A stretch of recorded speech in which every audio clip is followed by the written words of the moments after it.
I am so excited to have with us today. This is going to be a great episode. We've got Mark Kilens here. Now, Mark is the VP of Content and Community at Drift, where he leads the content, community, and learning and development teams. Now, Mark oversees Drift's editorial and L&D functions, Drift Insider, and hypergrowth events. Now, before joining Drift, Mark served as VP and founder of HubSpot Academy. So I am very excited to have with us today on the Selling in Asia podcast, we've got Mark. Mark, welcome to the podcast. Thank you, Tom. It's a pleasure. Awesome. I'm really excited. We've been Drift customers, Drift users for quite some time. So to actually have the man behind Drift here with us on the podcast, I'm really excited to really dive in. So let's do that. Can you tell us more about what you're doing at Drift? Yeah. So, Drift is a revenue acceleration platform. So we help businesses create and close more revenue faster. It's that simple. And what I do at Drift is I'm actually helping businesses understand how to do that using two solutions. And we'll talk about both of these, I think, today, Tom. One is conversational marketing, and another solution is conversational sales. And they go together really well. And I think a lot of salespeople will care about oh yeah, conversational sales, that sounds interesting. But I would argue that sales folks are going to care just as much about conversational marketing. And I think we should get into that. Okay, well, I think this is great. So what exactly is conversational marketing? Why don't we start with that? Yeah, the simple definition is it creates instant and personalized engagement with your customers and buyers. And it does that by accelerating the business revenue because conversational marketing is about removing the friction from the customer experience. And the key to that definition, I think, Tom, is instantaneous. So no matter who's coming to your website, especially right now when everything basically is digital, everything is digital first. Digital transformation has gone from a maybe 10-year project, maybe a 3-year project, to a 3-month project, to a 12-month project for most businesses. So as a marketer and salesperson, for example, the ways in which you are actually able to connect with people who are interested in buying your product or service via your website through the different channels and campaigns and programs you're using to get them to the website is more important than ever. So the marketing side is really about starting the conversation. On the sales side, the conversational sales side, it's about how do we have the best possible conversations with people, no matter if they're a brand new customer and they're going through that buying journey, and maybe they're an open opportunity and they're coming to your website and they have a question about pricing. How can that seller engage instantaneously? Or maybe it's an existing customer that needs some guidance on the next thing they should be buying or using. And then that, account manager, that person can engage with them instantly. So we can get into the details of how you do it, but that's at a high level how the two things kind of work. One is about starting conversations. The other is about having the conversation. I love that. So you used a term that we've been hearing more and more of, friction. So can you talk about what is friction for our audience that may not know the term? What is friction, and then how does Drift help to reduce that friction?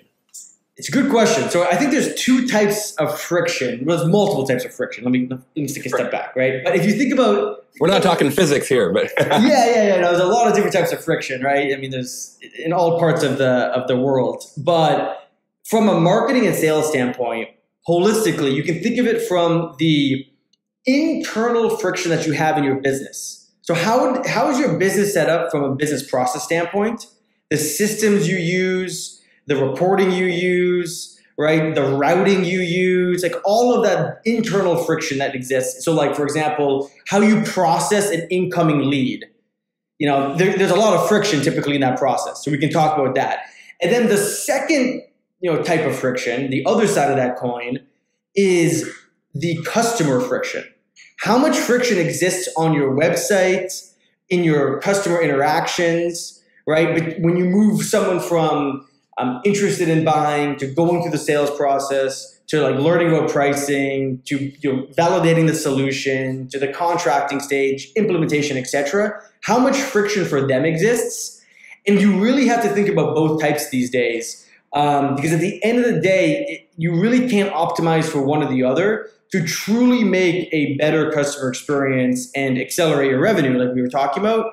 You have to take both into account. And I think conversational marketing and sales does that because it brings you as close as you can to the buyer. So you try to really use the data that you have about the buyer already in your CRM or your marketing automation system, and you're trying to use that data as part of the experience they're having with you across all of the digital channels they're engaging with you with. And again, I can get into much more specifics here, but at the end of the day, it's like measuring all these points of friction and how can you reduce them, in some cases, down to zero. Yeah, I love that, Mark. When I think about friction from a marketing and a sales perspective, I'm always thinking, friction is conflict, friction is resistance.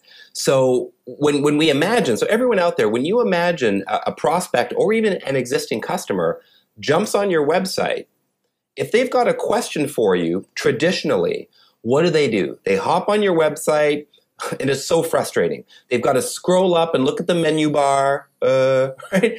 And then they find a about us or a contact us. They pull down the menu, they click on the page, and they hope that there's some kind of form or email they have to submit.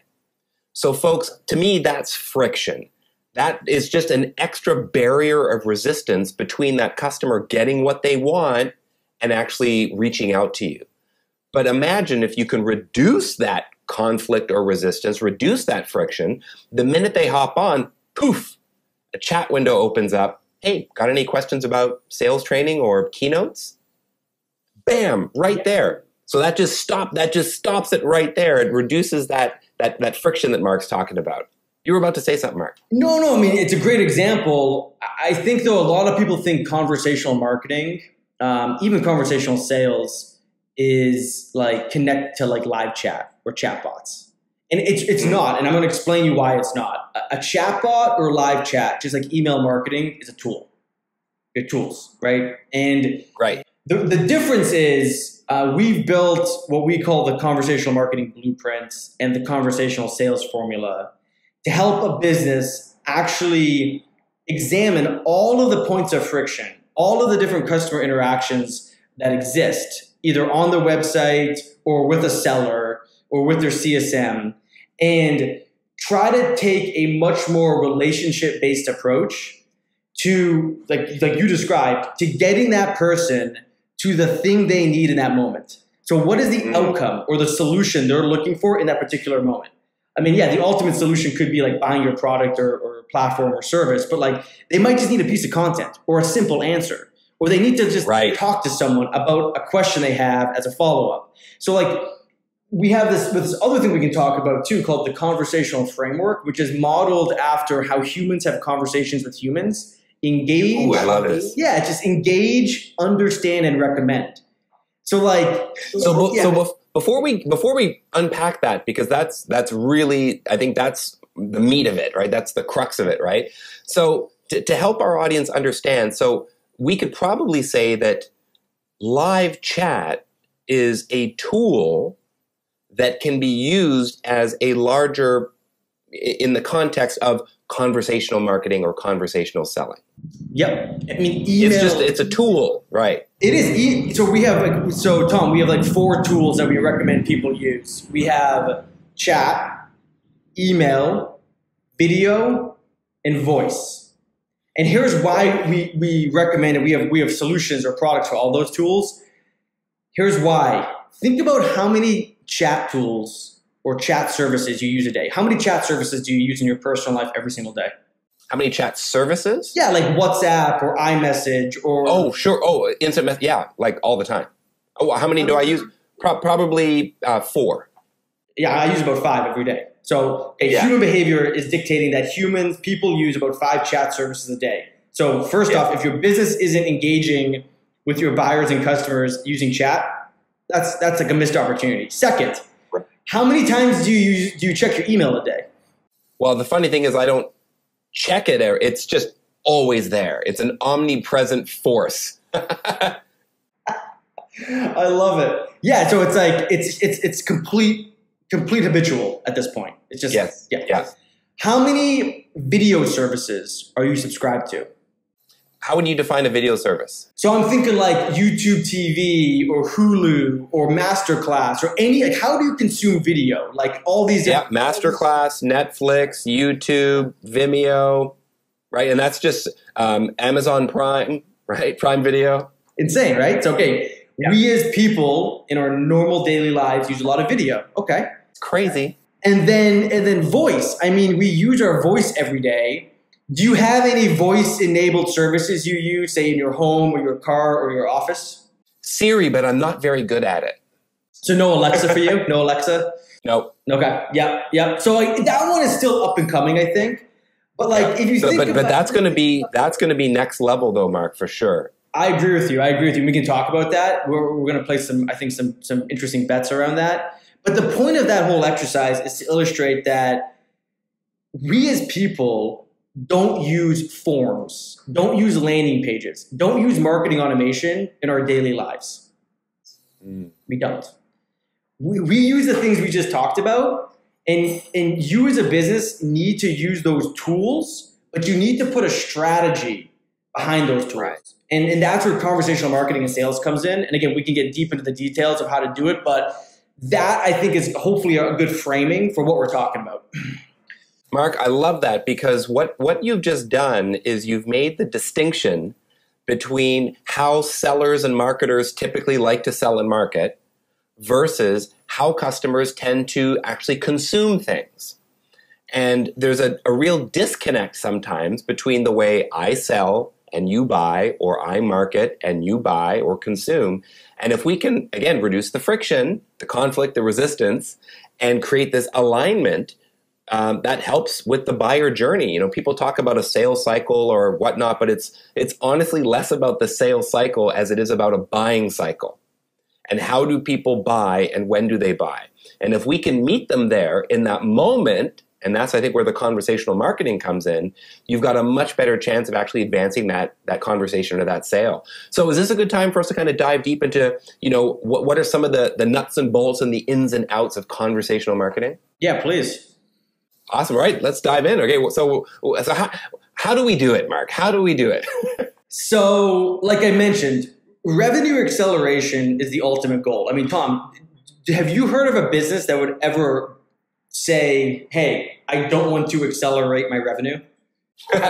Very few. Yeah, it's like maybe 1 out of 1,000, maybe. Right. I've never heard a company that said, our goals this year is to kind of, you know, slow down growth. We don't want any additional revenue this year. We're good the way we are. Yeah. It's like, in fact, we need to scale back. No, haven't heard that. No, definitely Thank not. God. Otherwise, we'd be out of business as a sales training company, right? So we built this revenue acceleration model, which we can link to maybe in the show notes, and it's 5 stages. And again, we can link to the visual, but imagine on the y-axis, right, the vertical axis, that's business productivity. And then on the x-axis, it's time and maturity. So stage 1 of how you accelerate your revenue is by just engaging your website visitors. Because at the end of the day, no matter if you're B2B or B2C, more and more people are just going to your website to either learn about your business and brand or to buy something. Like it's that simple. So how can you use conversational marketing and sales to engage more of the website visitors that are coming to your website right now? Because I can almost guarantee you, Tom, your business is not set up to maximize the people who are coming to the website right now, to book more meetings, to help them get their questions answered, to do whatever it is they want to do. Yep. So it's scary. Every time we look at, you know, monthly stats of how many visitors we have, and then you compare that against how many, you know, inbound inquiries you get, you're like, what's going on here? Yeah, I mean, the average website conversion rate, 1-2% across the entire website, maybe 3%, best in class. Sad. Yeah, so that's bad. And it's also then just, you know what that also tells me, Tom? It's a bad experience for the people coming to the website. Because like you said, they can't find things. They're going to just bounce off. It's not good. That's right. So that's stage 1. And we can unpack that in more detail. But let me go through all the stages. Stage 2 is about how do you target the right buyers. So we call it like target potential buyers. And this is from the B2B standpoint, this is a little bit more like on the account-based marketing, trend and train. But it's more than that, because what we really are trying to help businesses at this stage do is you most likely have a set of accounts or a set of logos, maybe even people at those accounts and logos that you want to turn into customers, right? That's like the really hyper-targeted account motion. Then you have another set. So for our listeners out there, what I think you're saying, Mark, is the buyer persona, the customer avatar, the ideal customer profile. Is that what you mean? Yeah. So I would say this is more about like honing in your total addressable market and saying what is the ICP, and then within the ICP though, you can narrow that down using firmographic and technographic and demographic and other things. And then make segmented lists to really specify these accounts will probably have a high propensity to buy, and they not only will have a high propensity to buy, but they will also probably be very successful with our product. So we do that at this stage, but it's more than that, Tom. At this stage, we're taking into account who's coming to your website by looking at the information and data, so the implicit and explicit data you have in your marketing automation system. And we can talk about the difference of those two data sets. And then we're looking at the data you have in your CRM, and we're using that valuable data to personalize the web experience for all of those different types of buyers, maybe depending on what stage of the journey they're in. Maybe it's dependent on the vertical. Maybe it's dependent on the persona. Maybe it's dependent on geos, but we can use that, couple that with the channel they're coming from. So the channel could be paid search. The channel could be display. The channel could be organic. And then we could take that a step further, and we can target them based off of what they're engaging with. Maybe it's content. Maybe it's one of your demo videos.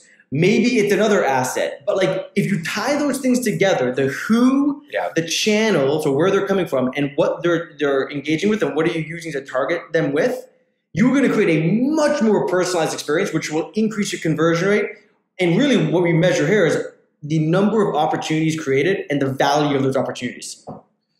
Wow, I love that. So it sounds like you're able to use this by pulling all of this data to be able to identify, okay, so what's the context within which they're actually here? And then what's the best way to actually start that conversation with them, right? You nailed it. We're eliminating these data silos that exist in your back office systems, aka your marketing automation, your CRM, maybe your account-based, system like 6 Sense or demand-based, something like that. And we're bringing that so that you can use that data in a way that's going to make the buying experience better and the customer experience better, but will also increase your conversion rate and connect those potential buyers with your sales team much faster. So at a minimum, before we get into the latter stages, we always will help someone implement stage 1 and 2, engaging more website visitors and targeting more potential buyers, because that's like table stakes today. If you're not doing that, you don't have a chance to accelerate your revenue. Right. So what's the distinction then between the implicit and the explicit? Yeah, so explicit is like, firmographic, demographic.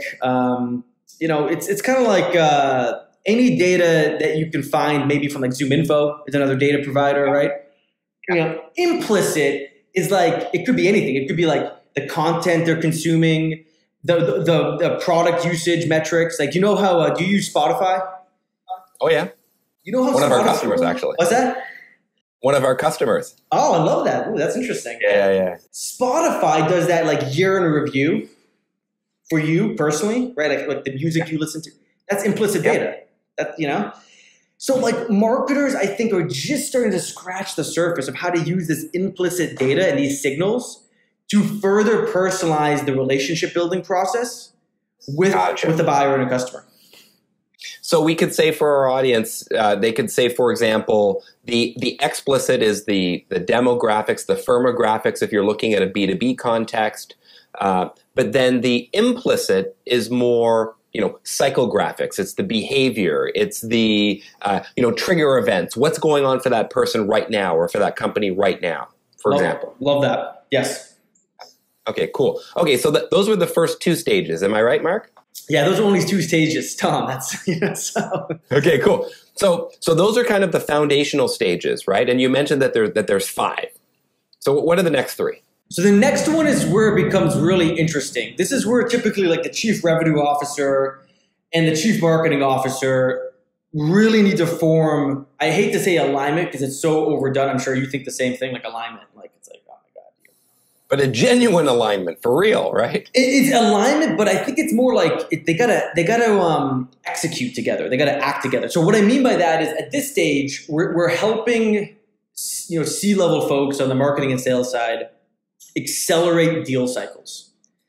So really it's about equipping your account executive team with conversational sales and conversational marketing. So, stage 1 and 2, it's both inbound and outbound. You can do that. You can do both those stages and should do both those stages with a combination of SDRs, BDRs, inbound marketing, all the other types of marketing that go along with conversational marketing and sales.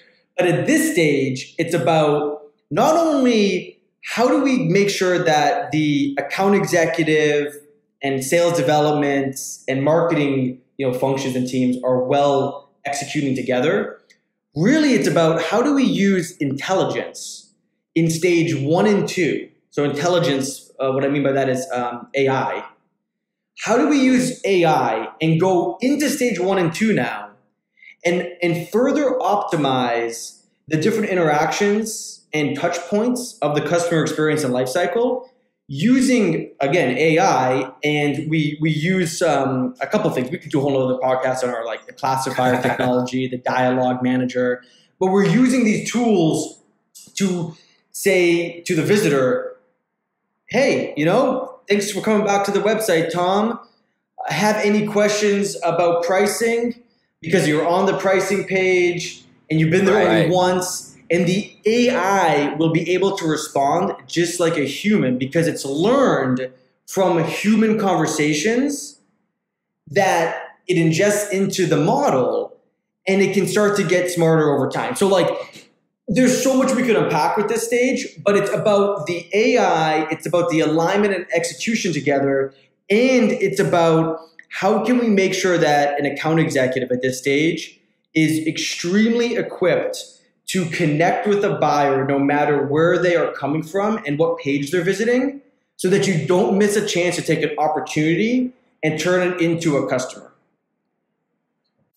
I love that. And what I really love is the context. So using AI to kind of track their behavior. What page did they just come from? Did they just watch a video, for example, or an online demo? And so you can almost use this as a pre-qualification tool, couldn't you? Yeah, so a lot of our customers will use this as, we call it the lead qualifier use case. So I was reading something the other day, and so I've been studying a lot about sales development teams, and I'm sure you're an expert in sales development. So I'd love your take on this. Sales development can be more transactional, or it could be more strategic. And I think what the automation can do on the lead qualifier side is take away the transactional sales development, which is like the qualification to get a meeting, and move sales development teams so they're more in the middle to maybe bottom of the sales process from a supporting role for the AE, and make them just more helpful for both the buyer and the AE. So it's almost like post that first meeting, how can we make sure that the buyer is moving through the sales milestones and they're buying on our terms, and they're not dictating the sales process. We're dictating it for them, obviously done in a very personal and delightful way. Yeah, I think it's really about making it easier for them to say yes. It's making it easier for them to get their questions answered and to help, whether it's the SDR or the AE, to actually ask better questions. So that we're not starting from zero. Like, hey, so tell me about your company. Tell me about what's going on right now. Tell me about what you're looking for. Tell me about your biggest challenges. We can use AI. We can use all of this to bypass that and kind of be further along already in the funnel and maybe asking confirmation questions. So I'm wondering if this, or it sounds like that, am I right? Do I understand correctly? versus where are you at right now? 100%. I love that. And it should also at the same time help that particular visitor understand more about your business. This goes to the other, we have this model. We haven't talked about the framework yet, but understanding is a two-way street. Like what a forum does really bad, just as an example, is it helps you as the business understand this person better because they're giving you like this information that you're asking for probably over and over again. But it doesn't really help them, the visitor who's filling out that form, understand more about your business. Unless they fill it out completely and then they have to go to the piece of content maybe and they have to hope that piece of content is what was promised on the landing page.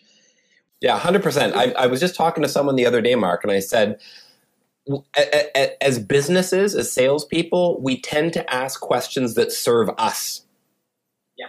But they don't serve the customer at all. And then you wonder why they don't return your calls. Yeah, it's shocking. So does that help frame stage 3? Because there's 2 more. Yeah, for sure. Okay. It's more of a customer-centric approach, right? It's having a sense of context. Where are they coming from? What's important to them? Yeah. It's using, this is also where deal insights, we call it like deal insights. So it's taking the information that the conversational marketing and sales solutions are collecting as part of like our revenue acceleration platform. And it's telling you, here are the experiences that you built, say using chat or email, because we have AI in both those products.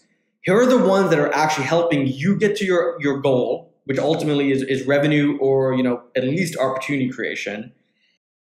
And here are the ones that are helping the customer do the same, and here are the ones that are not. So I think half of the gold in automation and AI is the insights. The other half is how fast it can get you that customer or that business to the right outcome, right? But like, it's both things. So at this stage, it's about making stage 1 and 2 even more powerful, and truly at this stage, bringing in your account executive team to be part of this whole thing, so that because of AI, because you're making the experience better, and because your account executives can engage people in real time across maybe a 5, 10, 20 person buying committee. When any of those people come to the website, that account executive knows that and has an option of responding. Okay, cool. I like this. Okay, so then what's the next step?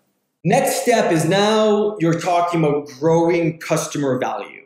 So you marketing and sales makes a lot of promises, and you got to fulfill the promise. Oh, no. Now you're just talking. Now this is crazy talk, Mark. And I actually think these next 2 stages are going to be more important than ever. Some of this is from my past experience at HubSpot. Some of this is just what we see at Drift. But like any good salesperson knows, or any good CRO will tell you, that they care so much about retention. Would you agree? Like net or gross dollar retention is so important to a really good CRO. Yeah, for sure. Especially now more than ever. It's getting harder and harder for customers to acquire, for companies to acquire new customers. Imagine if your existing customer base was all you had to survive for the next year or 2. Would that change your strategy around retention? Yeah, it would. Yeah, and this is the rise of customer marketing. So it's some of that. It's some of like the revenue team should now not only be marketing and sales, the revenue team should be marketing, sales, and customer success. That's how we think about it. So that's how we define the revenue team. And those 3 teams together work to accelerate revenue. Because to your point, Tom, most businesses are either subscription-based, SaaS-based, have some way to expand customers, or if you're thinking to yourself, wait a minute, my product or service, there's really nothing to add on to it. There's no upgrade, there's no cross-sell, whatever. I would argue, Tom, those businesses then are even, need to use this more, because what they're at the mercy of is word of mouth. Use your customers to attract other customers. Yeah. So 100%. Yeah. So if you're not growing customer value and delivering that value to them and accelerating the time to their value, the time to the promise you made to them, and actually ideally exceeding their expectation, you could have major problems. So at stage 4, It's about how do we get the customer success and support team using conversational marketing and sales. And really that just means when a customer comes to your website, or say to your knowledge base, or say to your training section, or to your university or academy or whatever it might be, the experience changes. Because they have different questions. Go ahead, sorry. Exactly.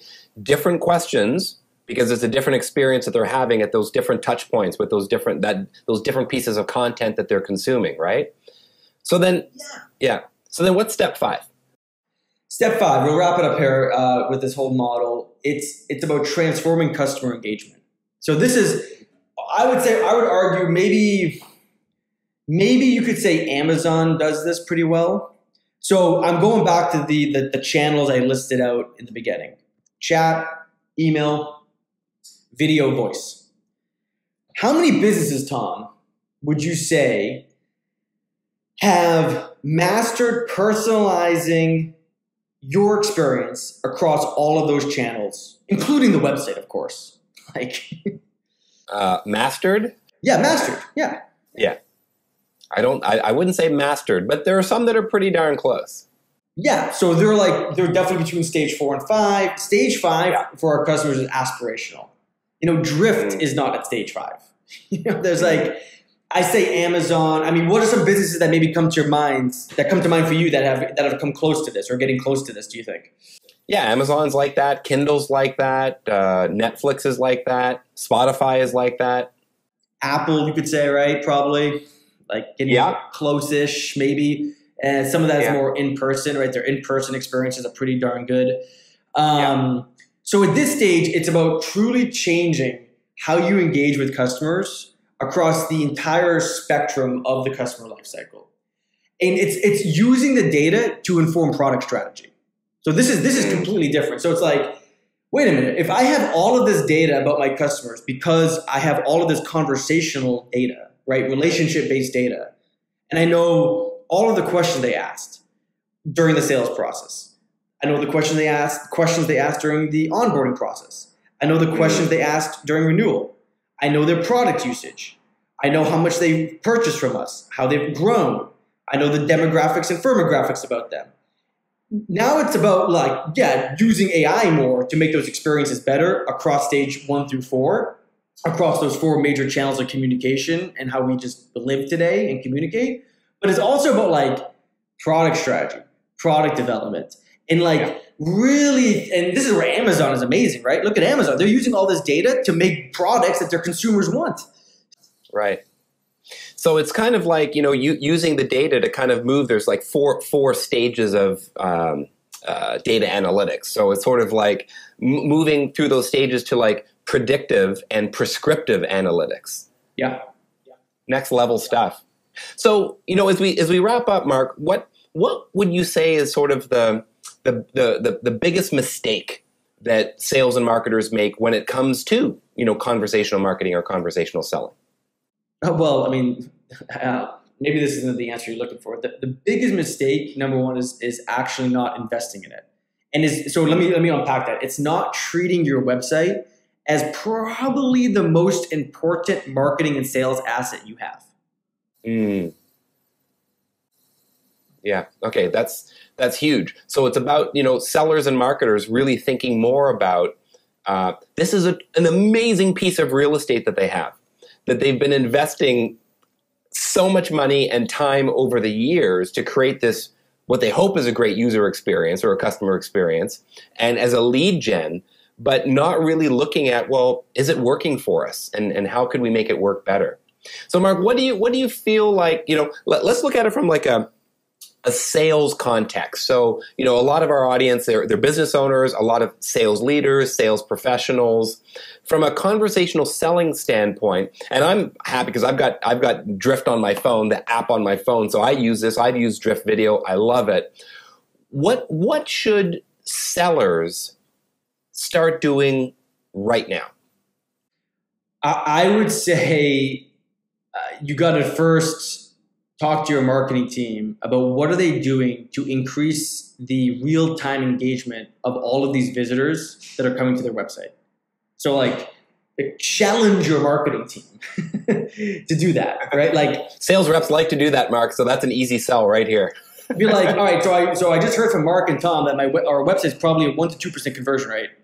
And we have all of these visitors that are coming to our website that we either don't know or do know who they are, but we're not changing the experience for them, and we're not trying to even engage with them in the slightest more personal way so that I, as a seller, can connect with them and actually do deeper discovery and create a value hypothesis around how we can help them. Yeah. So challenge that. The second thing is, we didn't talk about it really at all. I mentioned it a couple of times, but like a seller can use this engage, understand, recommend framework. And so let me unpack that really quickly. Engage is about asking and acknowledging. So you ask the right questions and you acknowledge responses, right? It's just like, that's just what you do, right? Like, again, it goes kind of back to discovery. It kind of goes, through to solution scoping and validation and all this other stuff. But like, discovery never ends. So as a seller, you probably know this, Tom, like the way I think about it is that you want to be a curious learning machine trying to learn as much as you can about the buyer. Yeah.